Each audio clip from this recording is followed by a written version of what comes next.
Hello and welcome to Herbal Basics. In this module, I'll be speaking to you about immune system support. So let's begin. I've divided the subject into the following areas. First is we'll have a discussion around the foundation that you need for your immune system. We'll follow that with a discussion about herbs that can boost your immune system. Then we'll have a slide on essential oils and how they fit in. Following that is a slide on what I refer to as herbal specialists that can be helpful to you. And lastly, maintaining a history of usage of herbs and any kind of supplements. Now, this slide is about your lifestyle and how it can establish the foundation that you need for a healthy immune system. Everything that you see on this slide, you've read and heard from other sources. My experience, however, is all of these items should be applied daily to your lifestyle.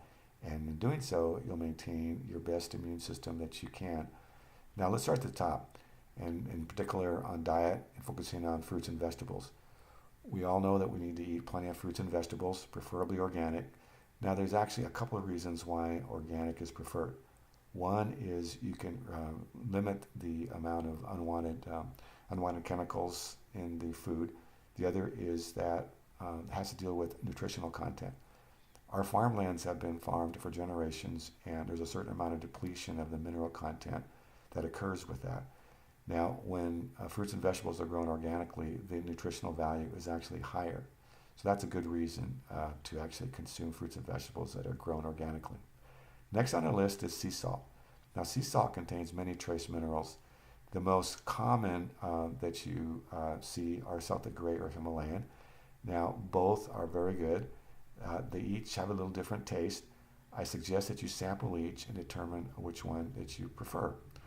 Following that is the need to minimize any added sugar in your diet. And by added, I mean white sugar or even natural sugar, for example, honey.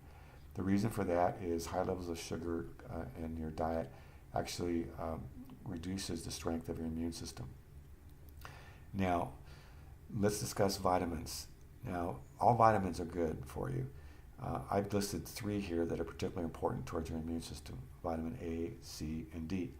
Now, you can consume the vitamins, you can source the vitamins in any way that you like. For example, I use cod liver oil as my primary source of vitamin A and D, and then I consume a supplement for my vitamin C. But you can do as you choose.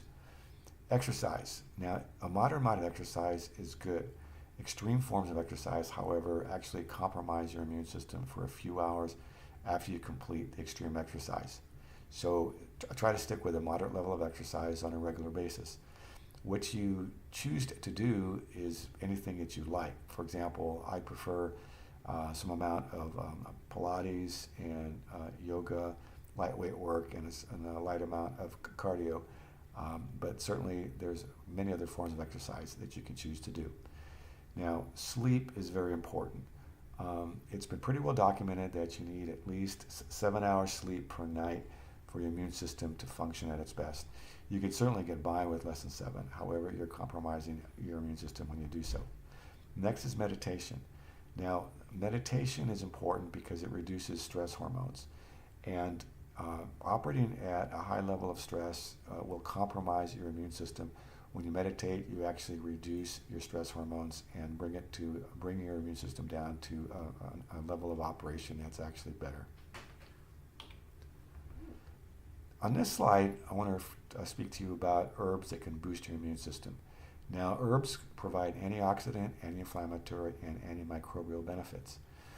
One way to get herbs in your diet is through spices that are added to food.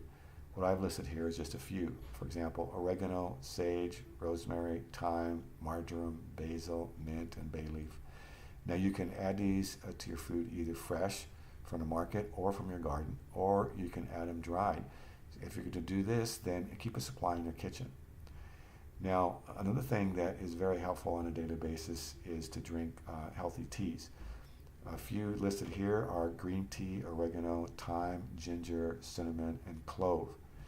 Now, there are times when you need a stronger boost from your herbs, and that's where essential oils can be helpful. One way to consume them is through aromatherapy, and either via inhalation or diffuser. Another is to consume them topically, and if they're going to take topically, they need to be in a carrier oil. What I have here on this slide is just for your reference. This is a list of some common essential oils that have antibiotic, antiviral, and antifungal properties. Now, not every line item, not every essential oil here is the same with regard to these dimensions, but they all have some antibiotic, antiviral, and antifungal properties. Now, the last item, thieves, is actually a blend of several essential oils, including clove bud, lemon, cinnamon, eucalyptus, rosemary, thyme, and myrrh.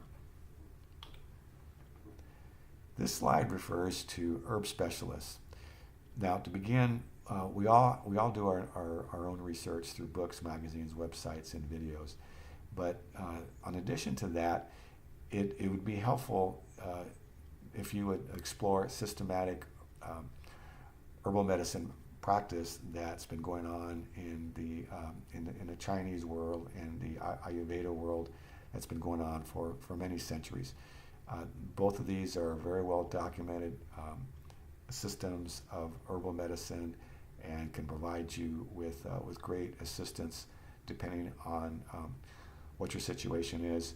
You can even find a lot of these products now sold in herbal stores. Now, so herbal stores is the last item I have listed here. My experience is there are people that work in herbal stores that can be very helpful to you to help you understand what particular products are available to can address particular issues. Now, here we're going to talk about recording a history of your usage of any kind of herbs or any kind of supplements. So what I suggest is that you keep a record of your usage. You could do it in a variety of forms. For example, one is electronically on your electronic calendar. Another is simply to have a book. Now, what you want to record is the quantity used and the supplier, and you want to know what works, and you want to note also any kind of side effects that you may have experienced. I suggest that you only take one new herb at a time so you could see how it works and its effects. At this point, we have now completed this module. I want to thank you for watching Herbal Basics. Please have a good day. Bye now.